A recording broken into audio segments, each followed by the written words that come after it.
जे इंसान अपने जीवन दे विच कुछ ठान लवे तो मंजिल एक ना एक दिन उसनू जरूर मिलती है।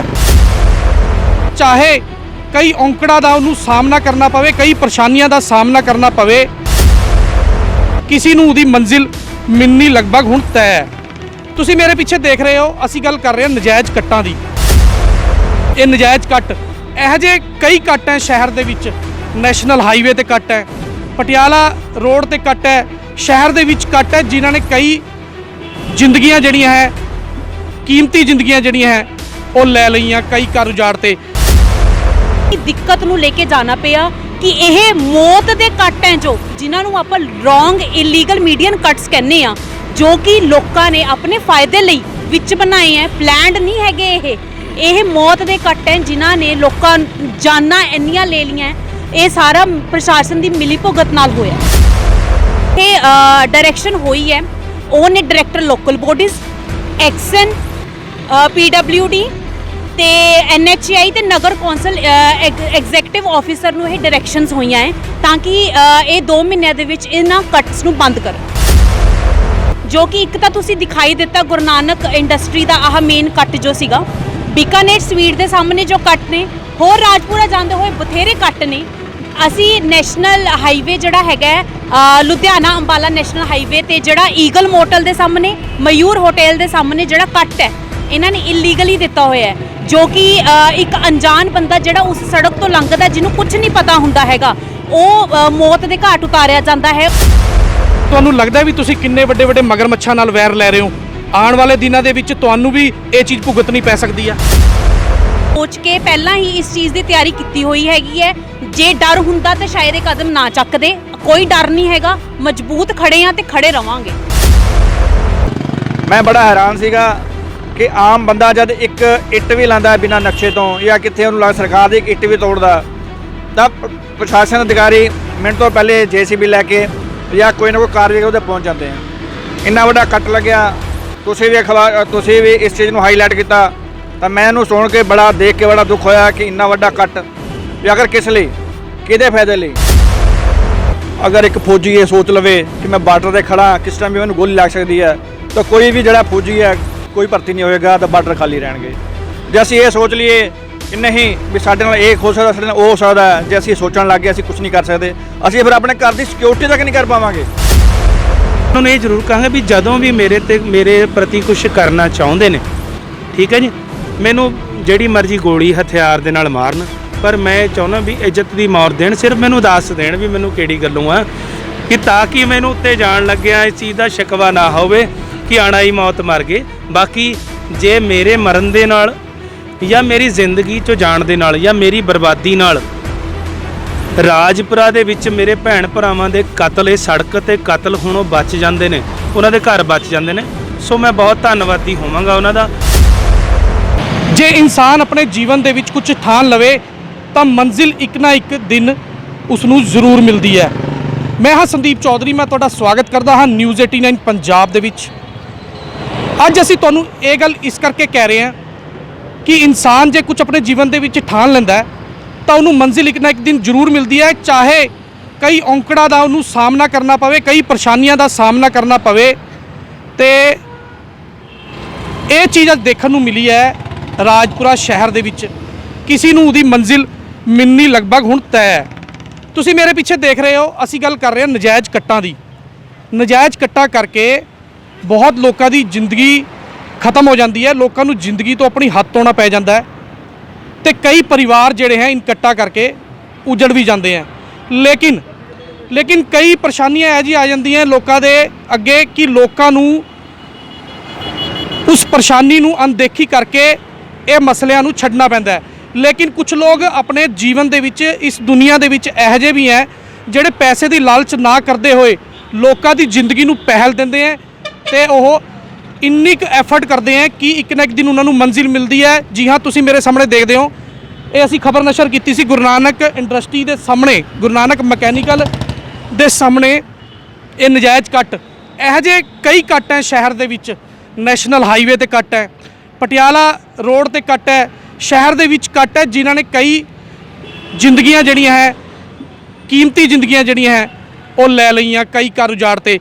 ਲੇਕਿਨ ਹੁਣ ਕਿਤੇ ਨਾ ਕਿਤੇ ਕਾਮਯਾਬੀ ਜਿਹੜੀ ਹੈ ਉਹ ਮਿਲਣ ਦੇ ਸਾਰ ਪੂਰੇ ਨਜ਼ਰ ਆਣੇ ਸ਼ੁਰੂ ਹੋ ਗਏ ਹੈ। ਇਹ ਕਰ ਦਿਖਾਇਆ ਐਡਵੋਕੇਟ ਸੁਨੈਨਾ, ਜਿਹੜੇ ਕਿ ਹਾਈ ਕੋਰਟ ਦੇ ਵਿੱਚ, ਮਾਨਯੋਗ ਹਾਈ ਕੋਰਟ ਦੇ ਵਿੱਚ ਪ੍ਰੈਕਟਿਸ ਕਰਦੇ ਹੈ।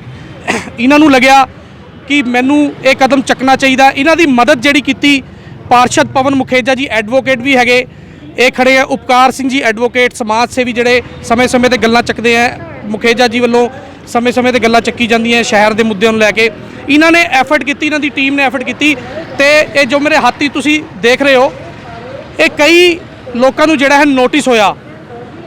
ਪਹਿਲਾਂ ਲੋਕਲ ਬਾਡੀਜ਼ ਨੂੰ ਨੋਟਿਸ ਹੋਇਆ, ਡਿਪਟੀ ਕਮਿਸ਼ਨਰ ਪਟਿਆਲਾ ਨੂੰ ਨੋਟਿਸ ਹੋਇਆ, ਐਸਐਸਪੀ ਪਟਿਆਲਾ, ਐਕਸੀਐਨ ਪੀਡਬਲਿਊਡੀ ਤੇ NHAI ਨੂੰ ਨੋਟਿਸ ਹੋਇਆ, ਐਕਸੀਐਨ ਪੀਡਬਲਿਊਡੀ ਨੂੰ ਅਤੇ ਈਓ ਰਾਜਪੁਰਾ ਨੂੰ। ਇਨ ਕੱਟਾਂ ਨੂੰ ਲੈ ਕੇ ਜਲਦੀ ਤੋਂ ਜਲਦੀ ਕੋਈ ਫੈਸਲਾ ਲੈਣ ਵਾਸਤੇ ਹਾਈ ਕੋਰਟ ਨੇ ਡਾਇਰੈਕਸ਼ਨਾਂ ਕੀਤੀਆਂ। ਬਾਕੀ ਜਿਹੜੀ ਸਾਰੀ ਗੱਲ ਆਪਾਂ ਨੂੰ ਜਾਣਕਾਰੀ ਦੇਣਗੇ, ਸਾਡੇ ਨਾਲ ਮੌਜੂਦ ਹੈ ਐਡਵੋਕੇਟ ਸੁਨੈਨਾ ਜੀ। ਸੁਨੈਨਾ ਜੀ, ਪਹਿਲਾਂ ਤਾਂ ਮੈਂ ਤੁਹਾਨੂੰ ਬਹੁਤ ਮੁਬਾਰਕਾਂ ਦਾਂਗਾ, ਜਿਹੜੀ ਤੁਸੀਂ ਲੜਾਈ ਸ਼ੁਰੂ ਕੀਤੀ ਸੀ, ਅੱਜ ਤੁਹਾਨੂੰ ਕਿਤੇ ਨਾ ਕਿਤੇ ਕਾਮਯਾਬੀ ਮਿਲਣੀ ਸ਼ੁਰੂ ਹੋ ਗਈ ਹੈ। ਔਰ ਲੱਗਦਾ ਵੀ ਕਾਮਯਾਬੀ ਮਿਲੇਗੀ ਵੀ ਜ਼ਰੂਰ। ਇਹ ਕੱਟ ਬੰਦ ਹੋਣਗੇ ਤਾਂ ਲੋਕਾਂ ਦੀ ਜ਼ਿੰਦਗੀ ਬਚੇਗੀ, ਲੋਕ ਤੁਹਾਨੂੰ ਦੁਆਵਾਂ ਵੀ ਦੇਣਗੇ। ਤੁਸੀਂ ਸਾਨੂੰ ਸਾਰੀ ਗੱਲ ਦੱਸੋ ਵੀ ਇਹ ਲੜਾਈ ਕਦ ਤੋਂ ਸ਼ੁਰੂ ਹੋਈ ਤੇ ਅੱਜ ਇਹ ਕਾਮਯਾਬੀ ਤੁਹਾਨੂੰ ਮਿਲੀ ਹੈ, ਤੁਸੀਂ ਦੱਸੋ। ਲੜਾਈ ਸਿਰਫ ਕੱਲੀ ਮੇਰੀ ਨਹੀਂ ਸੀਗੀ, ਸਭ ਨੇ ਸਾਥ ਦਿੱਤਾ, ਸਭ ਦਾ ਸਹਿਯੋਗ ਸੀਗਾ ਤਾਂ ਆਪਾਂ ਇਸ ਮੁਕਾਮ ਤੇ ਪਹੁੰਚੇ ਹਾਂ ਕਿ ਸ਼ਾਇਦ ਉਹ ਮੰਜ਼ਿਲ ਹਾਸਿਲ ਹੋ ਸਕੇ। ਇਹ ਆਪਾਂ ਨੇ ਲੜਾਈ ਸ਼ੁਰੂ ਕਰ ਦਿੱਤੀ ਸੀ ਜੁਲਾਈ ਤੋਂ, ਕਹੀਏ ਤਾਂ ਜੁਲਾਈ ਤੋਂ, ਜਿਹੜੀ ਕਾਗਜ਼ੀ ਕਾਰਵਾਈ ਸੀ। ਨਹੀਂ ਤਾਂ ਸ਼ਾਇਦ ਪਿਛਲੇ ਸਾਲ ਤੋਂ 2 ਸਾਲ ਤੋਂ ਬਹੁਤ ਪੁਰਾਣੀ ਲੜਾਈ ਚੱਲਦੀ ਆ ਰਹੀ ਹੈ। ਅਸੀਂ ਰਿਪਰੈਜ਼ੈਂਟੇਸ਼ਨਸ ਭੇਜੀਆਂ ਅਥਾਰਟੀਜ਼ ਨੂੰ, NHAI ਨੂੰ ਭੇਜੀ, ਐਕਸਐਨ ਨੂੰ ਭੇਜੀ, DC ਨੂੰ ਭੇਜੀ, ਪਰ ਕੁਝ ਨਹੀਂ ਹੋਇਆ। ਲੀਗਲ ਨੋਟਿਸ ਭੇਜਿਆ ਪਰ ਕੋਈ ਜਵਾਬ ਨਹੀਂ ਆਇਆ। ਸਾਰਾ ਪ੍ਰਸ਼ਾਸਨ ਸੁੱਤਾ ਪਿਆ ਸੀਗਾ। ਆਖਿਰ ਦੇ ਵਿੱਚ ਸਾਨੂੰ ਅੱਕ ਕੇ ਜਦੋਂ ਇਹਨਾਂ ਤੋਂ ਕੋਈ ਜਵਾਬ ਨਹੀਂ ਆਇਆ, ਉਦੋਂ ਸਾਨੂੰ ਹਾਈ ਕੋਰਟ ਦਾ ਦਰਵਾਜ਼ਾ ਖਟਖਟਾਉਣਾ ਪਿਆ। ਉਹਨਾਂ ਕੋਲ ਇਸ ਆਪਣੀ ਦਿੱਕਤ ਨੂੰ ਲੈ ਕੇ ਜਾਣਾ ਪਿਆ ਕਿ ਇਹ ਮੌਤ ਦੇ ਕੱਟ ਹੈ ਜੋ, ਜਿਨ੍ਹਾਂ ਨੂੰ ਆਪਾਂ ਰੋਂਗ ਇਲੀਗਲ ਮੀਡੀਅਨ ਕੱਟਸ ਕਹਿੰਦੇ ਆ, ਜੋ ਕਿ ਲੋਕਾਂ ਨੇ ਆਪਣੇ ਫਾਇਦੇ ਲਈ ਵਿੱਚ ਬਣਾਏ ਹੈ, ਪਲੈਨਡ ਨਹੀਂ ਹੈਗੇ। ਇਹ ਮੌਤ ਦੇ ਕੱਟ ਹੈ ਜਿਨ੍ਹਾਂ ਨੇ ਲੋਕਾਂ ਜਾਨਾਂ ਇੰਨੀਆਂ ਲੈ ਲਈਆਂ। ਇਹ ਸਾਰਾ ਪ੍ਰਸ਼ਾਸਨ ਦੀ ਮਿਲੀ ਭੁਗਤ ਨਾਲ ਹੋਇਆ। ਉਸ ਤੋਂ ਬਾਅਦ ਹਾਈ ਕੋਰਟ ਨੇ ਸਾਨੂੰ ਸੁਣਿਆ ਤੇ ਇਹ ਆਦੇਸ਼, ਇਹ ਡਾਇਰੈਕਸ਼ਨ ਦਿੱਤੀਆਂ ਕਿ ਜਿਹੜੇ ਵੀ ਰਿਸਪੋਂਡੈਂਟਸ ਹੈ ਇਹਦੇ ਵਿੱਚ, ਉਹ ਆਪਣੀ ਕਮੇਟੀ ਬਣਾਉਣ ਤੇ 2 ਮਹੀਨਿਆਂ ਦੇ ਵਿੱਚ ਇਹ ਕੱਟ ਬੰਦ ਕਰਨ। ਜੇ ਇਹ ਜਿਨ੍ਹਾਂ ਨੂੰ ਇਹ ਡਾਇਰੈਕਸ਼ਨ ਹੋਈ ਹੈ, ਉਹ ਨੇ director local bodies, XEN, PWD ਤੇ NHAI ਤੇ ਨਗਰ ਕੌਂਸਲ ਐਗਜ਼ੈਕਟਿਵ ਆਫੀਸਰ ਨੂੰ ਇਹ ਡਾਇਰੈਕਸ਼ਨਸ ਹੋਈਆਂ ਹੈ ਤਾਂ ਕਿ ਇਹ 2 ਮਹੀਨਿਆਂ ਦੇ ਵਿੱਚ ਇਹਨਾਂ ਕੱਟਸ ਨੂੰ ਬੰਦ ਕਰਨ। ਤੇ ਮੈਡਮ, ਤੁਹਾਨੂੰ ਕੋਈ ਪਰੇਸ਼ਾਨੀਆਂ ਆਈਆਂ? ਕਿਹੜੇ ਕੱਟ ਹੈਗੇ ਜਿਹੜੇ ਤੁਹਾਨੂੰ ਲੱਗਦੇ ਆ ਵੀ ਲੋਕਾਂ ਦੀ ਜਾਨ ਲੈਂਦੇ ਆ ਤੇ ਆਉਣ ਵਾਲੇ ਦਿਨਾਂ ਦੇ ਵਿੱਚ ਲੋਕਾਂ ਦੀ ਜ਼ਿੰਦਗੀ ਨਾਲ ਖਿਲਵਾੜ ਹੋ ਰਿਹਾ?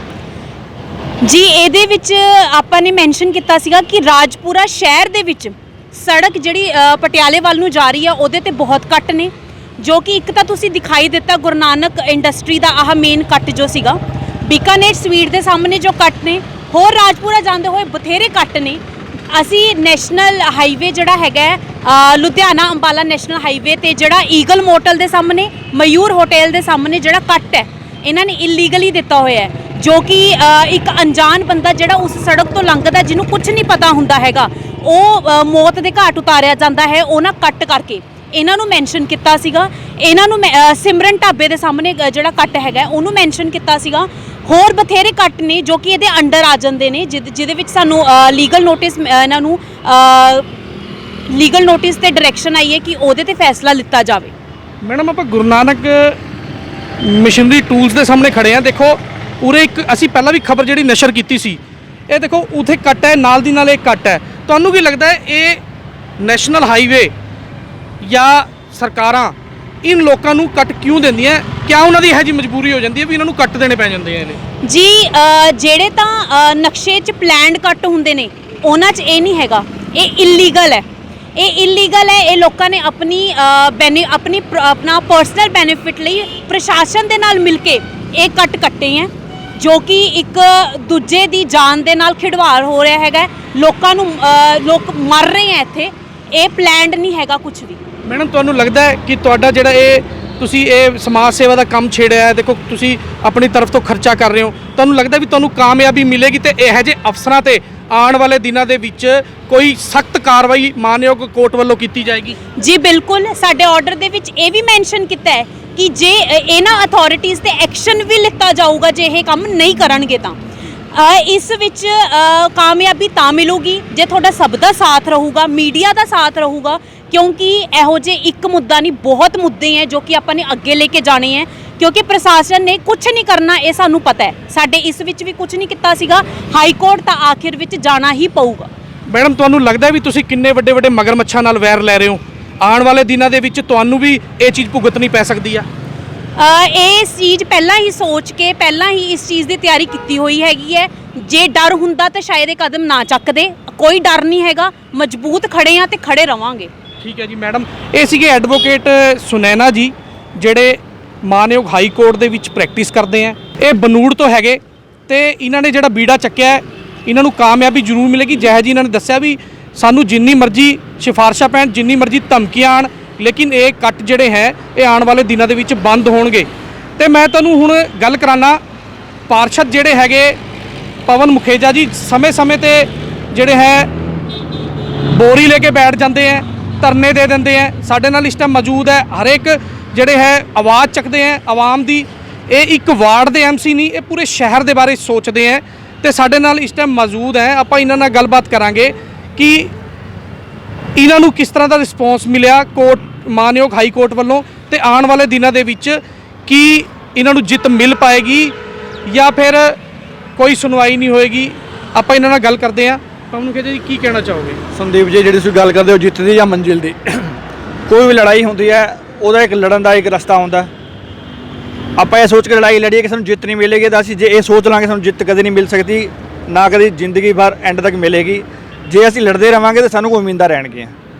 ਜੇ ਬੰਦਾ ਇਹ ਸੋਚ ਲਵੇ ਕਿ ਮੈਂ ਗੱਡੀ ਤੇ ਜਾ ਰਿਹਾ, ਕਿਤੇ ਜਾ ਰਿਹਾ, ਮੇਰੇ ਨਾਲ ਇਹ ਹੋ ਜਾਏਗਾ ਉਹ ਹੋ ਜਾਏਗਾ, ਉਹ ਫਿਰ ਬੰਦਾ ਘਰੋਂ ਨਹੀਂ ਨਿਕਲ ਸਕਦਾ। ਮੰਜ਼ਿਲ ਦੀ ਜਿਹੜੀ ਤੁਸੀਂ ਗੱਲ ਕੀਤੀ ਹੈ, ਮੰਜ਼ਿਲ ਤਾਂ ਇਨਸਾਨ ਦੀ ਪਰਮਾਤਮਾ ਹੀ ਜਾਣਦਾ ਕਿਹੜੀ ਮੰਜ਼ਿਲ ਹੁੰਦੀ ਹੈ, ਪਰ ਉਸ ਰਸਤੇ 'ਤੇ ਤੁਰਨਾ ਉਹ ਸਾਡਾ ਫਰਜ਼ ਹੈ। ਜਦ ਤੱਕ ਅਸੀਂ ਰਸਤੇ ਤੁਰਾਂਗੇ ਨਹੀਂ ਤਾਂ ਅਸੀਂ ਮੰਜ਼ਿਲ ਵੱਲ ਵੱਧ ਨਹੀਂ ਸਕਦੇ। ਜਿਹੜੀ ਤੁਸੀਂ ਹੁਣ ਕੱਟ ਦੀ ਗੱਲ ਕਰ ਰਹੇ ਹੋ, ਮੈਂ ਬੜਾ ਹੈਰਾਨ ਸੀਗਾ ਕਿ ਆਮ ਬੰਦਾ ਜਦ ਇੱਕ ਇੱਟ ਵੀ ਲਾਉਂਦਾ ਬਿਨਾਂ ਨਕਸ਼ੇ ਤੋਂ, ਜਾਂ ਕਿੱਥੇ ਉਹਨੂੰ ਸਰਕਾਰ ਦੀ ਇੱਕ ਇੱਟ ਵੀ ਤੋੜਦਾ, ਤਾਂ ਪ੍ਰਸ਼ਾਸਨ ਅਧਿਕਾਰੀ ਮਿੰਟ ਤੋਂ ਪਹਿਲੇ JCB ਲੈ ਕੇ ਜਾਂ ਕੋਈ ਨਾ ਕੋਈ ਕਾਰਵਾਈ ਉਹਦੇ ਪਹੁੰਚ ਜਾਂਦੇ ਆ।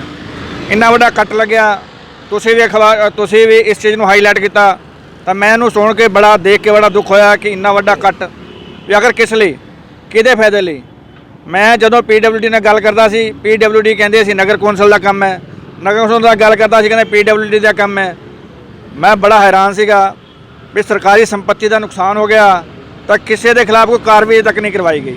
ਨਹੀਂ ਤਾਂ ਕਾਨੂੰਨ ਇਹ ਕਹਿੰਦਾ ਕਿ ਸਰਕਾਰੀ ਸੰਪत्ति ਦਾ ਨੁਕਸਾਨ ਹੋਵੇ ਤਾਂ ਜਿਹਨੇ ਕੀਤਾ ਜਾਂ ਜਿਹਨੇ ਕਰਵਾਇਆ ਜਾਂ ਜਿਹਦੇ ਬਾਰੇ ਪਤਾ ਉਹਦੇ ਬਾਰੇ ਕਾਰਵਾਈ ਕਰਵਾਈ ਜਾਏ, ਜਾਂ ਨਹੀਂ ਪਤਾ ਤਾਂ ਇੱਕ ਜਿਹੜਾ ਹੈ ਉਹਦੇ ਕਾਨੂੰਨੀ ਕਾਰਵਾਈ ਸੰਬੰਧੀ ਜਿਹੜਾ ਪੁਲਿਸ ਨੂੰ ਜ਼ਰੂਰ ਐਪਲੀਕੇਸ਼ਨ ਦੇਣੀ ਚਾਹੀਦੀ ਸੀ, ਪਰ ਮੈਨੂੰ ਨਹੀਂ ਲੱਗਦਾ ਕਿ ਇਹਨਾਂ ਨੇ ਦਿੱਤੀ ਹੋਵੇ। ਮੁਖੇਜਾ ਜੀ, ਬੰਦਾ ਹਾਈ ਕੋਰਟ, ਮਾਨਯੋਗ ਹਾਈ ਕੋਰਟ ਦਾ ਰੁਖ ਤਦ ਕਰਦਾ ਹੈ ਜਦ ਉਹਨੂੰ ਪ੍ਰਸ਼ਾਸਨ ਵੱਲੋਂ ਕੋਈ ਹੱਥ ਪੱਲਾ ਨਹੀਂ ਫੜਾਇਆ ਜਾਂਦਾ। ਤੇ ਕੀ ਇਹੋ ਜਿਹੀ ਔਕੜਾਂ ਆ ਗਈਆਂ ਕਿ ਆਪਾਂ ਨੂੰ ਮਾਨਯੋਗ ਹਾਈ ਕੋਰਟ ਦਾ ਦਰਵਾਜ਼ਾ ਖਟਖਟਾਉਣਾ ਪੈ ਗਿਆ? ਸਰਕਾਰ ਵੱਡੇ ਵੱਡੇ ਦਾਅਵੇ ਕਰਦੀ ਹੈ ਵੀ ਜੇ ਜਨਤਾ ਨੂੰ ਕੋਈ ਪਰੇਸ਼ਾਨੀ ਹੈ ਤਾਂ ਸਾਡੇ ਕੋਲ ਆਓ, ਅਸੀਂ ਉਹਦਾ ਹੱਲ ਕਰਾਂਗੇ। ਕੀ ਤੁਹਾਡੀ ਕਿਸੇ ਨੇ ਸੁਣੀ ਨਹੀਂ? ਕੋਈ RTI ਪਾਈ ਸੀ ਆਪਾਂ, ਕਿੱਥੇ ਦੀ ਲੜਾਈ ਅੱਜ ਹਾਈ ਕੋਰਟ ਤੱਕ ਪਹੁੰਚ ਗਈ ਹੈ, ਉੱਥੇ ਤੱਕ ਪਹੁੰਚੀ ਹੈ। ਕੀ ਔਕੜਾਂ ਆਈਆਂ ਤੁਹਾਨੂੰ ਇਸ ਚੀਜ਼ ਬਾਰੇ? ਸੰਦੀਪ ਜੀ, ਅਗਰ ਜੇ ਪ੍ਰਸ਼ਾਸਨ ਨੇ ਸੁਣੀ ਹੁੰਦੀ ਤਾਂ ਕਿਸੇ ਨੂੰ ਕੋਈ ਸ਼ੌਂਕ ਨਹੀਂ ਹੁੰਦਾ ਕਿ ਉਹ ਐਪਲੀਕੇਸ਼ਨਾਂ ਦੇਵੇ, ਕਿਸੇ ਨੂੰ ਸ਼ੌਂਕ ਨਹੀਂ ਹੁੰਦਾ ਉਹ ਟਾਈਮ ਵੇਸਟ ਕਰੇ, ਕਿਸੇ ਨੂੰ ਸ਼ੌਂਕ ਨਹੀਂ ਹੁੰਦਾ ਕਿ ਟਾਈਮ ਕੱਢ ਕੇ ਹਾਈ ਕੋਰਟ ਜਾਵੇ। ਜਦੋਂ ਸਾਨੂੰ ਲੱਗਿਆ ਹੈ ਕਿ ਅਸੀਂ ਗੱਲਾਂ ਤਾਂ ਬੜੀ ਵੱਡੀਆਂ ਕਰਦੇ ਹਾਂ, ਪਰ ਜਦੋਂ ਟਾਈਮ ਆਵੇ ਤੇ ਸਾਡੇ ਕੋਲ ਚੁੱਪ ਕਰ ਜਾਵੇ ਤਾਂ ਸਾਨੂੰ ਗੱਲਾਂ ਕਰਨ ਦਾ ਅਧਿਕਾਰ ਨਹੀਂ ਹੈ, ਸਾਨੂੰ ਚੁੱਪ ਕਰ ਜਾਣਾ ਚਾਹੀਦਾ। ਕਾਰਨ ਕਿ ਜੇ ਅਸੀਂ ਆਲੋਚਨਾ ਕਰਦੇ ਕਿਸੇ ਚੀਜ਼ ਦੀ ਤਾਂ ਸਾਡਾ ਫਰਜ਼ ਬਣਦਾ ਹੈ ਜਦੋਂ ਕੋਈ ਗੱਲ ਸਾਹਮਣੇ ਉਹਦਾ ਵਿਰੋਧ ਵੀ ਕੀਤਾ ਜਾਵੇ। ਜਦੋਂ ਸਾਨੂੰ ਇਹ ਲੱਗਿਆ ਨਹੀਂ ਅਸੀਂ ਆਲੋਚਨਾ ਤੱਕ ਦਾ ਸੀਮਿਤ ਹਾਂ, ਜੇ ਅਸੀਂ ਆਲੋਚਨਾ ਸੀਮਿਤ ਰਹੇ ਤਾਂ ਆਲੋਚਨਾ ਤੱਕ ਹੀ ਰਹਿ ਜਾਵਾਂਗੇ, ਇਸ ਲਈ ਸਾਨੂੰ ਇਹਦਾ ਵਿਰੋਧ ਵੀ ਕਰਨਾ ਚਾਹੀਦਾ। ਤਾਂ ਅਸੀਂ ਉਹ ਆਪਣੇ ਤਰੀਕੇ ਨਾਲ ਵਿਰੋਧ ਕੀਤਾ, ਐਪਲੀਕੇਸ਼ਨਾਂ ਪਾਈਆਂ ਵੀ ਇਹ ਜਿਹੜੇ ਸ਼ਹਿਰ ਦੇ ਇਲਾਕੇ 'ਚ ਕੱਟ ਨੇ ਇਹਨਾਂ ਦੇ ਗੌਰ ਕਰੋ, ਇਹਨਾਂ ਨੂੰ ਬੰਦ ਕਰੋ, ਇਹ ਜਾਨੀ ਮਾਲੀ ਨੁਕਸਾਨ ਦਾ ਕਾਰਨ ਬਣ ਸਕਦੇ ਨੇ। ਜਦੋਂ ਪ੍ਰਸ਼ਾਸਨ ਦੇ ਹਾਈ ਅਥਾਰਟੀ ਨੇ ਛੋਟੇ ਲੈ ਕੇ ਵੱਡੇ ਅਧਿਕਾਰੀ ਤੱਕ, ਅਲੱਗ ਡਿਪਾਰਟਮੈਂਟ ਦੇ ਵੱਡੇ ਅਧਿਕਾਰੀਆਂ ਤੱਕ ਜਦੋਂ ਸਾਡੀ ਸੁਣਵਾਈ ਨਹੀਂ ਹੋਈ ਤਾਂ ਸਾਨੂੰ ਮਜਬੂਰਨ ਹਾਈ ਕੋਰਟ ਜਾਣਾ ਪਿਆ। ਤਾਂ ਹਾਈ ਕੋਰਟ ਦੇ ਵਿੱਚ ਮੈਡਮ ਸੁਨੈਨਾ ਐਡਵੋਕੇਟ ਜੀ ਨੇ ਆਪਣੀ ਜਿਹੜੀ ਹੈ ਸਾਡੀ ਗੱਲ ਰੱਖੀ, ਆਪਣੀ ਗੱਲ ਰੱਖੀ, ਸ਼ਹਿਰ ਦੀ ਗੱਲ ਰੱਖੀ, ਜਨਤਾ ਦੀ ਗੱਲ ਰੱਖੀ ਤੇ ਉਸ ਜਨਤਾ ਦੀ ਗੱਲ ਰੱਖਣ ਦੇ ਹਾਈ ਕੋਰਟ ਜੀ ਨੇ ਆਰਡਰ ਦਿੱਤਾ, ਉਹ ਤੁਹਾਡੇ ਸਾਹਮਣੇ। ਤੁਹਾਨੂੰ ਜਾਣ ਦੀ ਕੋਈ ਫਿਕਰ ਨਹੀਂ ਹੈ? ਧਮਕੀਆਂ ਮਿਲਣਗੀਆਂ, ਵੱਡੇ ਵੱਡੇ ਮਗਰਮੱਛਾਂ ਨਾਲ ਵੈਰ ਲੈ ਰਹੇ ਹਾਂ ਆਪਾਂ, ਅੱਜ ਆਪਾਂ ਹਾਈ ਕੋਰਟ ਤੋਂ ਜਿਹੜੇ ਹੈ ਹੁਕਮ ਜਾਰੀ ਕਰਾਏ ਆ ਅਫਸਰਾਂ ਨੂੰ, ਤੁਹਾਨੂੰ ਨਹੀਂ ਲੱਗਦਾ ਆਉਣ ਵਾਲੇ ਦਿਨਾਂ ਦੇ ਵਿੱਚ ਤੁਹਾਡੀ ਜਾਨ ਨੂੰ ਵੀ ਖਤਰਾ ਹੋ ਸਕਦਾ ਹੈ ਜਾਂ ਤੁਹਾਨੂੰ ਧਮਕੀਆਂ ਆਉਣਗੀਆਂ? ਫਿਰ ਕਦਮ ਕਿਆ ਪਿੱਛੇ ਹਟਾਓਗੇ? ਸੰਦੀਪ ਜੀ, ਅਗਰ ਇੱਕ ਫੌਜੀ ਇਹ ਸੋਚ ਲਵੇ ਕਿ ਮੈਂ ਬਾਰਡਰ ਤੇ ਖੜਾ, ਕਿਸ ਟਾਈਮ ਵੀ ਮੈਨੂੰ ਗੋਲੀ ਲੱਗ ਸਕਦੀ ਹੈ, ਤਾਂ ਕੋਈ ਵੀ ਜਿਹੜਾ ਫੌਜੀ ਹੈ ਕੋਈ ਭਰਤੀ ਨਹੀਂ ਹੋਏਗਾ, ਤਾਂ ਬਾਰਡਰ ਖਾਲੀ ਰਹਿਣਗੇ।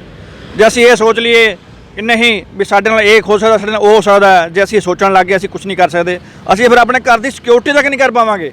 ਜੇ ਸਾਡੇ ਘਰ 'ਤੇ ਕੋਈ ਹਮਲਾ ਕਰੇ ਅਸੀਂ ਕਿਆ ਸੋਚਾਂਗੇ ਵੀ ਸਾਡੇ ਪਰਿਵਾਰ ਨੂੰ ਜਾਂ ਸਾਨੂੰ ਕੋਈ ਮਾਰ ਦੇਗਾ? ਨਹੀਂ, ਜੇ ਅਸੀਂ ਜ਼ਿੰਮੇਵਾਰ ਨਾਗਰਿਕ ਹਾਂ, ਅਸੀਂ ਸਾਡਾ ਫਰਜ਼ ਬਣਦਾ ਉਹ ਜ਼ਿੰਮੇਵਾਰੀ ਨਿਭਾਉਣਾ। ਜੇ ਅਸੀਂ ਨਹੀਂ ਨਿਭਾ ਸਕਦੇ ਤਾਂ ਸਾਨੂੰ ਲੱਗਦਾ ਕਿ ਸਾਨੂੰ ਆਲੋਚਨਾ ਬਿਲਕੁਲ ਬੰਦ ਕਰ ਦੇਣੀ ਚਾਹੀਦੀ ਹੈ, ਸਾਨੂੰ ਸਮਾਜ ਵਿੱਚ ਗੱਲ ਹੀ ਕਰਨੀ ਚਾਹੀਦੀ। ਜੇ ਅਸੀਂ ਗੱਲ ਕਰਾਂਗੇ ਤਾਂ ਉਹਦੇ ਸਾਨੂੰ ਪਹਿਰਾ ਵੀ ਦੇਣਾ ਚਾਹੀਦਾ। ਤੁਹਾਨੂੰ ਲੱਗਦਾ ਇਸ ਐਫਰਟ ਤੋਂ ਬਾਅਦ ਜਨਤਾ ਹੁਣ ਤੁਹਾਡੇ ਨਾਲ ਜੁੜੇਗੀ? ਸਰ, ਜਨਤਾ ਦਾ ਪਹਿਲੇ ਵੀ ਹਮੇਸ਼ਾ ਹੀ ਨਾਲ ਹੁੰਦੀ ਹੈ। ਤੁਸੀਂ ਕੋਈ ਵੀ ਸਮਾਜਿਕ ਕੰਮ ਕਰਦੇ ਹੋ, ਜਨਤਾ ਹਮੇਸ਼ਾ ਨਾਲ ਹੁੰਦੀ ਹੈ, ਪਰ ਕਿਸੇ ਨਾ ਹਰ ਜਨਤਾ ਦੀ ਕਿਸੇ ਨਾ ਕਿਸੇ ਕਾਰਨ ਮਜਬੂਰੀ ਹੁੰਦੀ ਹੈ ਕਿ ਉਹ ਸਾਹਮਣੇ ਨਹੀਂ ਆ ਪਾਉਂਦੀ। ਜਨਤਾ ਤੁਹਾਡੇ ਨਾਲ ਧੱਕਾ ਹੋਇਆ, ਤੁਹਾਡੇ ਨਾਲ ਸੀ, ਅਸੀਂ ਜੋ ਕੰਮ ਕਰ ਰਹੇ ਹਾਂ ਸਾਡੇ ਨਾਲ ਹੈ। ਕੋਈ ਜਿਹੜਾ ਵੀ ਸਮਾਜਿਕ ਕੰਮ ਕਰਦਾ, ਜਨਤਾ ਦਾ ਕੰਮ, ਜਨਤਾ ਉਹਦੇ ਨਾਲ ਹੁੰਦੀ ਹੈ, ਪਰ ਉਹ ਦੇਖਦੀ ਹੈ, ਮਜਬੂਰੀ ਹੁੰਦੀ ਹੈ, ਉਹ ਇਸ ਕਰਕੇ ਉਹ ਪਬਲਿਕਲੀ ਸਾਹਮਣੇ ਨਹੀਂ ਆ ਪਾਉਂਦੀ। ਸ਼ਹਿਰ ਦੇ ਵਿੱਚ ਹੋਰ ਵੀ ਮੁੱਦੇ ਹੈ, ਇਹ ਮੁੱਦਾ ਤਾਂ ਚਲੋ ਲੱਗਦਾ ਲਗਭਗ ਸਿਰੇ ਚੜ ਗਿਆ। ਉਮੀਦ ਹੈ ਸੰਦੀਪ ਜੀ, ਜਿਹੜੇ ਤੁਸੀਂ ਹੋਰ ਸ਼ਹਿਰ ਦੇ ਮੁੱਦੇ ਦੀ ਗੱਲ ਕਰ ਰਹੇ ਹੋ, ਦੀਵਾਲੀ ਤੋਂ ਬਾਅਦ ਅਸੀਂ ਇੱਕ ਹੋਰ ਮੁੱਦੇ ਤੇ ਜਿਹੜਾ ਹੈ ਅਸੀਂ ਕਰ ਰਹੇ ਹਾਂ, ਫੋਕਸ ਕਰ ਰਹੇ ਹਾਂ, ਉਹਨੂੰ ਵੀ ਬਹੁਤ ਜਲਦੀ ਸ਼ਾਇਦ ਜਿਹੜਾ ਹੈ ਅਥਾਰਟੀ ਤੱਕ ਉਸ ਦੀ ਗੱਲ ਪਹੁੰਚਾਵਾਂਗੇ। ਜੇ ਉਹਨੇ ਨਾ ਸੁਣੀ, ਜੇ ਉਹ ਮਸਲਾ ਹੱਲ ਨਾ ਹੋਇਆ, ਫਿਰ ਮਾਨਯੋਗ ਹਾਈ ਕੋਰਟ ਦੁਬਾਰਾ ਜਾਵਾਂਗੇ। ਧੰਨਵਾਦ ਜੀ। ਇਹ ਸੀਗੇ ਪਵਨ ਮੁਖੇਜਾ ਜੀ, ਬੜੇ ਵਧੀਆ ਤਰੀਕੇ ਨਾਲ ਇਹਨਾਂ ਨੇ ਸਾਡੇ ਸਵਾਲਾਂ ਦੇ ਜਵਾਬ ਦਿੱਤੇ। ਤੇ ਹੁਣ ਸਾਡੇ ਨਾਲ ਮੌਜੂਦ ਹੈ ਇਹ ਟੀਮ ਦੇ ਅਹਿਮ ਮੈਂਬਰ ਉਪਕਾਰ ਸਿੰਘ ਜੀ, ਐਡਵੋਕੇਟ ਹੈ, ਪੱਤਰਕਾਰ ਵੀ ਹੈ, ਪੱਤਰਕਾਰਤਾ ਵੀ ਇਹਨਾਂ ਦਾ ਪੇਸ਼ਾ ਹੈਗਾ ਤੇ ਹਰੇਕ ਗੱਲ ਤੇ ਇਹ ਪੂਰੀ ਨਜ਼ਰ ਰੱਖਦੇ ਹੈ ਤੇ ਆਪਾਂ ਇਹਨਾਂ ਨਾਲ ਵੀ ਗੱਲ ਕਰਾਂਗੇ। ਬਹੁਤ ਬਹੁਤ ਮੁਬਾਰਕਾਂ ਤੁਹਾਨੂੰ, ਜਿਹੜਾ ਤੁਸੀਂ ਇਹ ਬੀੜਾ ਚੱਕਿਆ ਸੀ ਅੱਜ ਲੱਗਦਾ ਲਗਭਗ ਕੰਪਲੀਟ ਹੋਣ ਜਾ ਰਿਹਾ ਹੈ, ਤੇ ਕੀ ਕਹਿਣਾ ਚਾਹੋਗੇ ਇਸ ਕਾਮਯਾਬੀ ਦੇ ਬਾਰੇ? ਸੰਦੀਪ ਜੀ, ਇਹ ਮੁਬਾਰਕਾਂ ਤਾਂ ਪਹਿਲਾਂ ਰਾਜਪੁਰਾ ਵਾਸੀਆਂ ਨੂੰ ਨੇ, ਤੇ ਮੈਂ ਇਸ 'ਚ ਇਹੀ ਕਹਿਣਾ ਚਾਹੁੰਦਾ ਵੀ ਇਹ ਸ਼ੁਰੂਆਤ ਹੈ। ਹਲੇ ਇੰਨਾ ਹਲੇ ਖੁਸ਼ੀ ਮਨਾਉਣ ਦਾ ਸਮਾਂ ਤਾਂ ਹੀ ਆਊਗਾ ਜਦੋਂ ਰਾਜਪੁਰਾ ਦੇ ਕਿਸੇ ਵੀ ਘਰ ਦੇ ਵਿੱਚ ਮਾਤਮ ਨਹੀਂ ਮਨੇਗਾ, ਕਿਸੇ ਮਾਂ ਦਾ ਪੁੱਤ ਨਹੀਂ ਮਾਰਿਆ ਜਾਊਗਾ ਤੇ ਕਿਸੇ ਭੈਣ ਦਾ ਸੁਹਾਗ ਨਹੀਂ ਉਜੜੇਗਾ। ਕਿਉਂਕਿ ਤੁਸੀਂ ਇਹ ਚੰਗੀ ਤਰ੍ਹਾਂ ਜਾਣਦੇ ਹੋ ਵੀ ਘਰ ਘਰ ਦੇ ਵਿੱਚ ਇੱਕ ਆਦਮੀ ਕਮਾਉਣ ਵਾਲਾ ਤੇ ਖਾਣ ਵਾਲੇ ਬਹੁਤ ਨੇ, ਤੇ ਜਦੋਂ ਉਹ ਘਰ 'ਚੋਂ ਚਲਾ ਜਾਂਦਾ ਹੈ ਉਸ ਪਰਿਵਾਰ ਦੀ ਕੀ ਹਾਲਤ ਹੁੰਦੀ ਹੈ ਮੈਂ ਸ਼ਬਦਾਂ 'ਚ ਬਿਆਨ ਨਹੀਂ ਕਰ ਸਕਦਾ। ਉਸ ਦਰਦ ਨੂੰ ਤਾਂ ਮਹਿਸੂਸ ਕੀਤਾ ਜਾ ਸਕਦਾ, ਉਹਦੇ ਲਈ ਕੁਝ ਵੀ ਬੋਲਣਾ ਉਹ ਅਤਕਤ ਨਹੀਂ ਹੋਵੇ। ਤੁਹਾਨੂੰ ਕੀ ਲੱਗਦਾ ਵੀ ਇਹ ਕੱਟਾ ਦੇ ਪਿੱਛੇ ਕੀ ਰਾਜ਼ ਹੈ? ਕਿਉਂ ਪ੍ਰਸ਼ਾਸਨ ਇੰਨਾ ਮਜਬੂਰ ਹੋ ਜਾਂਦਾ ਕਿ ਇਨ ਲੋਕਾਂ ਨੂੰ ਉਹਨਾਂ ਨੂੰ ਕੱਟ ਦੇਣੇ ਪੈਂਦੇ ਨਜਾਇਜ਼ ਤੌਰ ਤੇ? ਚੌਧਰੀ ਸਾਹਿਬ, ਸਮਾਜ ਦਾ ਇਹ ਨਿਯਮ ਹੈ ਵੀ ਜਦੋਂ ਕਿਸੇ ਕੋਲ ਤਾਕਤ ਹੁੰਦੀ ਹੈ ਤਾਂ ਉਹ ਕਈ ਵਾਰੀ ਉਸ ਤਾਕਤ ਦੇ ਨਸ਼ੇ 'ਚ ਉਹਦਾ ਦੁਰਉਪਯੋਗ ਕਰਦਾ, ਤੇ ਇਹ ਕੁਦਰਤ ਇਸ ਚੀਜ਼ ਦਾ ਗਵਾਹ ਰਹੀ ਹੈ ਵੀ ਤਪੋ ਰਾਜ ਰਾਜੋ ਨਰਕ। ਜਦੋਂ ਕਿਸੇ ਰਾਜਾ ਨੂੰ ਰਾਜ ਮਿਲੇ ਜਾਂ ਕਿਸੇ ਨੂੰ ਮਾਲਕ ਕੋਈ ਤਾਕਤ ਬਖਸ਼ਦਾ ਤੇ ਉਹਦਾ ਉਹ ਦੁਰਉਪਯੋਗ ਕਰਦਾ ਤਾਂ ਉਸ ਨੂੰ ਦੁਖਾਂਤ ਦਾ ਤੇ ਮਾੜੇ ਸਮੇਂ ਦਾ ਵੀ ਸਾਹਮਣਾ ਕਰਦਾ। ਸੋ ਇਹਦੇ ਪਿੱਛੇ ਇਸ ਗੱਲ ਨੂੰ ਇਹ ਕੋਈ ਅਤਕਥਨੀ ਨਹੀਂ ਹੋਏਗੀ ਵੀ ਇਹ ਬਿਲਕੁਲ ਸੱਚਾਈ ਆ ਵੀ ਬਿਨਾਂ ਪ੍ਰਸ਼ਾਸਨ ਦੇ ਤੇ ਬਿਨਾਂ ਮਿਲੀ ਭੁਗਤ ਦੇ ਇਹੋ ਜਿਹੇ ਕੰਮਾਂ ਨੂੰ ਅੰਜਾਮ ਨਹੀਂ ਦਿੱਤਾ ਜਾ ਸਕਦਾ। ਤੇ ਹੁਣ ਕੀ ਕਹਿਣਾ ਚਾਹੋਗੇ? ਆਪਾਂ ਅੱਗੇ ਹੋਰ ਵੀ ਮੁੱਦੇ ਆ ਸ਼ਹਿਰ ਦੇ, ਕੀ ਕਹਿਣਾ ਚਾਹੋਗੇ ਉਹਨਾਂ ਤੇ? ਸੰਦੀਪ ਜੀ, ਮੈਂ ਤਾਂ ਇਹ ਗੱਲ ਕਹਿਣੀ ਚਾਹੁੰਦਾ ਤੁਹਾਨੂੰ ਵੀ ਜ਼ਿੰਦਗੀ 'ਚ ਬੰਦੇ ਦਾ ਜ਼ਮੀਰ ਤੇ ਸ਼ਤਰੰਜ ਦੀ ਗੇਮ 'ਚ ਜੇ ਵਜ਼ੀਰ ਮਰ ਜਾਂਦਾ ਨਾ ਤਾਂ ਉਹ ਫਿਰ ਗੇਮ ਤੁਰਦੀ ਤਾਂ ਰਹਿੰਦੀ ਆ ਪਰ ਉਹ ਗੇਮ ਓਵਰ ਹੋ ਜਾਂਦੀ ਆ। ਸਿਰਫ ਸਮਾਜਿਕ ਤੌਰ ਤੇ ਇੱਕ ਵੱਡੀ ਗੱਲ ਮੈਂ ਤੁਹਾਨੂੰ ਇਹ ਕਹਿਣੀ ਚਾਹੁੰਦਾ ਵੀ ਸਾਡੇ ਰਾਜਪੁਰਾ ਦੇ ਵਿੱਚ ਬੜਾ ਵੱਡਾ ਸੰਤਾਪ ਲੋਕਾਂ ਨੇ ਇਹਨਾਂ ਰੋਡ ਕੱਟਾਂ ਦੇ ਨਾਲ ਸਹਿਆ। ਕਿਸੇ ਦੀ ਭੈਣ ਮਰੀ, ਕਿਸੇ ਦਾ ਭਰਾ ਮਰਿਆ, ਕਿਸੇ ਦਾ ਪਿਓ ਮਰਿਆ, ਕਈਆਂ ਦੇ ਪੂਰੇ ਪਰਿਵਾਰ ਤਬਾਹ ਹੋ ਗਏ। ਕੁਝ ਲੰਬੇ ਸਮੇਂ ਤੋਂ ਮੈਂ ਇਸ ਸੰਘਰਸ਼ ਦੇ ਵਿੱਚ ਸ਼ਾਮਲ ਹਾਂ। ਮੁਖੇਜਾ ਜੀ ਵੀ ਆਪਣੀ ਵੱਲੋਂ ਐਫਰਟਸ ਕਰ ਰਹੇ ਤੇ, ਸਿਰਫ ਸਾਨੂੰ ਇੱਕ ਸਹਾਰੇ ਦੀ ਜ਼ਰੂਰਤ ਸੀ ਕਿਉਂਕਿ ਅਸੀਂ ਬੜੇ ਨਾਰਮਲ ਘਰਾਂ 'ਚੋਂ ਇੱਕ ਆਮ ਲੋਕ ਹਾਂ। ਸਾਡੀ ਸੋਚ, ਸਾਡੀ ਵਿਚਾਰਧਾਰਾ ਬੜੀ ਸੀਮਤ ਜੀ ਹੁੰਦੀ ਆ ਕਿਉਂਕਿ ਘਰੇਲੂ ਹਾਲਾਤਾਂ ਨੂੰ ਠੀਕ ਕਰਨ ਦੇ ਲਈ ਸਾਡਾ ਬਹੁਤਾ ਸਮਾਂ ਜ਼ਾਇਆ ਹੋ ਜਾਂਦਾ। ਸੋ ਉਸ ਰੁਝੇਵਿਆਂ 'ਚੋਂ ਅਸੀਂ ਸਮਾਂ ਕੱਢਿਆ। ਸਾਡੀ ਇਸ ਭੈਣ ਸੁਨੈਨਾ ਨੇ ਜਿਹੜੀ ਸਾਡੇ ਨਾਲ ਹੀ ਵਕਾਲਤ ਪੇਸ਼ੇ ਦੇ ਵਿੱਚ ਆ, ਸਾਡੀ ਛੋਟੀ ਭੈਣ ਹੈ, ਇਹਨੇ ਹਾਈ ਕੋਰਟ ਦੇ ਵਿੱਚ ਸਾਡੀ ਇਸ ਦਰਦ ਨੂੰ ਸਮਝਦੇ ਹੋਏ ਇਹਨੇ ਆਪ ਵੀ ਮਹਿਸੂਸ ਕੀਤਾ, ਉਹ ਦਰਦ ਨੂੰ ਰੱਖਿਆ। ਐਸਸੀ ਅਰੋੜਾ ਸਾਹਿਬ ਨੇ ਜਿਨ੍ਹਾਂ ਦੀ ਟੀਮ 'ਚ ਇਹ ਕੰਮ ਕਰਦੀ ਆ, ਤੇ ਸਾਡੇ ਸ਼ੰਟੀ ਥੰਮਣ ਜੀ ਮੇਰੇ ਬਹੁਤ ਵੱਡੇ ਭਰਾ ਨੇ ਬਨੂੜ ਤੋਂ, ਜਿਨ੍ਹਾਂ ਦੀ ਇਹ ਬੇਟੀ ਆ। ਸੋ ਸਾਨੂੰ ਅਸੀਂ ਇਹ ਮਹਿਸੂਸ ਕੀਤਾ ਵੀ ਸਾਡੀ ਇੱਕ ਜ਼ਿੰਮੇਵਾਰੀ ਬਣਦੀ ਆ ਆਪਣੇ ਭੈਣਾਂ ਭਰਾਵਾਂ ਲਈ, ਆਪਣੇ ਇਲਾਕੇ ਦੇ ਲੋਕਾਂ ਲਈ, ਵੀ ਕਿਸੇ ਹੋਰ ਦਾ ਘਰ ਨਾ ਉਜੜੇ। ਸਾਨੂੰ ਕਿਸੇ ਸਰਮਾਏਦਾਰ ਤੋਂ ਕੋਈ ਨਫ਼ਰਤ ਨਹੀਂ, ਕਿਸੇ ਰਾਜਨੇਤਾ ਤੋਂ ਕੋਈ ਨਫ਼ਰਤ ਨਹੀਂ, ਨਾ ਅਸੀਂ ਕੋਈ ਰਾਜਨੀਤੀ ਚਮਕਾਉਣਾ ਚਾਹੁੰਦੇ ਹਾਂ। ਸਾਡਾ ਮਕਸਦ ਇਹ ਆ ਵੀ ਇਹ ਜਿਹੜੇ ਜ਼ਿੰਮੇਵਾਰ ਹੁਕਮਰਾਨ ਨੇ ਜਾਂ ਅਫਸਰ ਸਾਹਿਬਾਨ ਨੇ, ਇਹ ਵਪਾਰੀ ਬਣ ਗਏ, ਜਿਨ੍ਹਾਂ ਦੇ ਕਾਰਨ ਅੱਜ ਜਨਤਾ ਭਿਖਾਰੀ ਹੋ ਰਹੀ ਆ। ਸੋ ਮੈਂ ਇਹਨਾਂ ਨੂੰ ਬੇਨਤੀ ਕਰਨਾ ਚਾਹੁੰਦਾ ਵੀ ਇਹ ਜਾਗ ਜਾਣ, ਇਹ ਸਰਮਾਏਦਾਰ ਰਹਿਣ, ਰਾਜ ਕਰਨ, ਸਾਨੂੰ ਉਹਦਾ ਕੁਝ ਨਹੀਂ, ਪਰ ਸਾਡੇ ਆਮ ਲੋਕਾਂ ਦੇ ਘਰ ਨੂੰ ਉਜਾੜਨ ਨਾ। ਉਪਕਾਰ ਸਿੰਘ ਜੀ, ਇੱਕ ਇਹ ਜਿਹੜਾ ਤੁਸੀਂ ਏਡਾ ਵੱਡਾ ਕਦਮ ਚੱਕਿਆ ਹੈ, ਵੱਡੇ ਮਗਰਮੱਛ ਹੈ, ਕੱਲ ਨੂੰ ਕੋਈ ਵੀ ਹਾਦਸਾ ਤੁਹਾਡੇ ਨਾਲ ਹੋ ਸਕਦਾ ਹੈ। ਰੋਡ ਤੇ ਆਪਾਂ ਚੱਲਦੇ ਹਾਂ, ਤੁਹਾਨੂੰ ਧਮਕੀਆਂ ਵੀ ਆ ਸਕਦੀਆਂ, ਤੇ ਕੀ ਤੁਹਾਨੂੰ ਡਰ ਨਹੀਂ ਲੱਗਦਾ ਇਸ ਚੀਜ਼ਾਂ ਤੋਂ? ਸੰਦੀਪ ਜੀ, ਇੱਕ ਵੱਡੀ ਗੱਲ ਹੈ, ਪਹਿਲਾਂ ਤਾਂ ਇਹ ਸਮਝਣ ਦੀ ਲੋੜ ਹੈ, ਮੈਂ ਇੱਕ ਕੁਦਰਤ ਦੇ ਸਿਧਾਂਤ ਨੂੰ ਮੰਨਣ ਵਾਲਾ ਬੰਦਾ, ਤੇ ਮੈਂ ਉਹਨਾਂ ਸਭ ਨੂੰ ਕਹਿਣਾ ਵੀ ਉਹਨਾਂ ਦਾ ਜਿੱਥੇ ਦਿਲ ਕਰੇ, ਜਿਵੇਂ ਦਿਲ ਕਰੇ, ਜਿਹੜੀ ਤਾਕਤ ਦੇ ਨਾਲ ਦਿਲ ਕਰਦਾ ਹੈ, ਉਹ ਸਾਨੂੰ ਆਪਦੇ ਰਾਹ 'ਚੋਂ ਹਟਾ ਦੇਣ। ਪਰ ਅਸੀਂ ਇੱਕ ਗੱਲ ਉਹਨਾਂ ਨੂੰ ਕਹਿਣੀ ਚਾਹੁੰਦੇ ਵੀ ਉਹ ਵੀ ਸਾਡੇ ਭਰਾ ਨੇ, ਮਾਲਕ ਨੇ ਉਹਨਾਂ ਨੂੰ ਤਾਕਤ ਦਿੱਤੀ ਹੈ, ਸੱਤਾ ਬਖਸ਼ੀ ਆ, ਜਾਂ ਉਹ ਕੁਰਸੀਆਂ 'ਤੇ ਬੈਠੇ ਹੁਕਮਰਾਨ ਨੇ ਜਾਂ ਅਫਸਰ ਸਾਹਿਬਾਨ ਨੇ।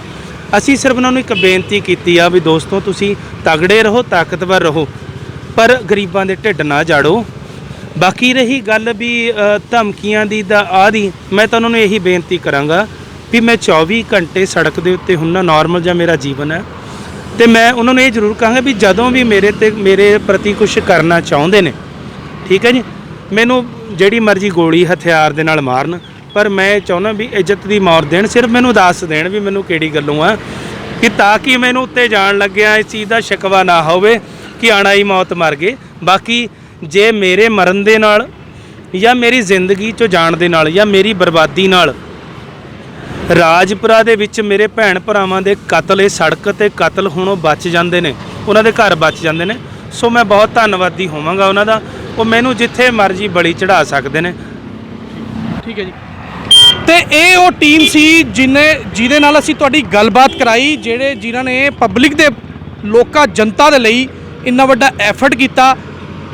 ਮਾਨਯੋਗ ਹਾਈ ਕੋਰਟ ਵੱਲੋਂ ਆਦੇਸ਼ ਜਾਰੀ ਹੋਏ ਅਫਸਰਾਂ ਨੂੰ ਵੱਡੇ, ਤੇ ਜੇ ਤੁਸੀਂ ਲੋਕ ਵੀ ਇਹ ਚਾਹੁੰਦੇ ਹੋ ਕਿ ਇਹੋ ਜਿਹੇ ਨਜਾਇਜ਼ ਕੱਟ ਜਿਹੜੇ ਹੈ ਬੰਦ ਹੋਣ, ਇਸ ਵੀਡੀਓ ਨੂੰ ਜ਼ਿਆਦਾ ਤੋਂ ਜ਼ਿਆਦਾ ਸ਼ੇਅਰ ਕਰੋ, ਤਾਂ ਕਿ ਅੱਜ ਇਹ ਜਿਹੜੀ 3 ਲੋਕਾਂ ਦੀ ਟੀਮ ਹੈ, ਇਹ ਲੱਖਾਂ ਲੋਕਾਂ ਦੀ ਟੀਮ ਬਣ ਜਾਏ, ਤੇ ਕੋਈ ਵੀ ਨਜਾਇਜ਼ ਜਿਹੜਾ ਹੈ ਕੰਮ ਨਾ ਕਰ ਸਕੇ। ਜਿਵੇਂ ਕਿ ਇਹ ਨਜਾਇਜ਼ ਕੱਟ ਤੁਹਾਡੇ ਸਾਹਮਣੇ ਨਜ਼ਰ ਆ ਰਹੇ ਹੈ, ਇਹ ਜਲਦੀ ਤੋਂ ਜਲਦੀ ਜਿਹੜੇ ਹਨ ਨਜਾਇਜ਼ ਕੱਟ ਬੰਦ ਹੋਵੇ, ਤਾਂ ਕਿ ਲੋਕਾਂ ਨੂੰ ਨਸੀਹਤ ਮਿਲ ਸਕੇ ਕਿ ਸਾਨੂੰ ਜਿਹੜੇ ਗੈਰ ਕਾਨੂੰਨੀ ਕੰਮ ਹੈ ਇਹ ਨਹੀਂ ਕਰਨੇ ਚਾਹੀਦੇ। ਹੁਣ ਆਉਣ ਵਾਲੇ ਦਿਨਾਂ ਦੇ ਵਿੱਚ ਇਹ ਦੇਖਣਾ ਹੋਏਗਾ ਕਿ ਇਹਨਾਂ ਵੱਲੋਂ ਇਹ ਚੱਕਿਆ ਗਿਆ ਕਦਮ ਕਿੰਨੀ ਜਲਦੀ ਕਾਮਯਾਬ ਹੁੰਦਾ ਹੈ, ਤੇ ਇਹ ਜਿਹੜੇ ਨਜਾਇਜ਼ ਕੱਟ ਹੈ ਕਦ ਬੰਦ ਹੋਣਗੇ, ਤੇ ਲੋਕਾਂ ਦੀ ਜ਼ਿੰਦਗੀ ਦੇ ਨਾਲ ਜਿਹੜਾ ਖਿਲਵਾੜ ਹੋ ਰਿਹਾ ਹੈ ਉਹ ਕਿੰਨੀ ਜਲਦੀ ਬੰਦ ਹੋਏਗਾ। ਰਾਜਪੁਰਾ ਤੋਂ ਕੈਮਰਾਮੈਨ ਲਲਿਤ ਕੁਮਾਰ ਦੇ ਨਾਲ media person Sandeep Chaudhary, news 89 Punjab. Corona के इस दौर में जहां अपने बिजनेस के ऐड के साधन कम हो गए हैं, वहीं अपने बिजनेस को बढ़ाने के लिए न्यूज 89 पंजाब आपके लिए लाया है सोशल मीडिया पर सबसे कम कीमत पर ऐड। जी हां, आज ही न्यूज 89 पंजाब न्यूज चैनल पर सिर्फ 2500 रुपए महीने पर अपनी ऐड बुक करवाए और अपने बिजनेस को बढ़ाए। आज ही संपर्क करें 9317500009 या 8115000006 पर।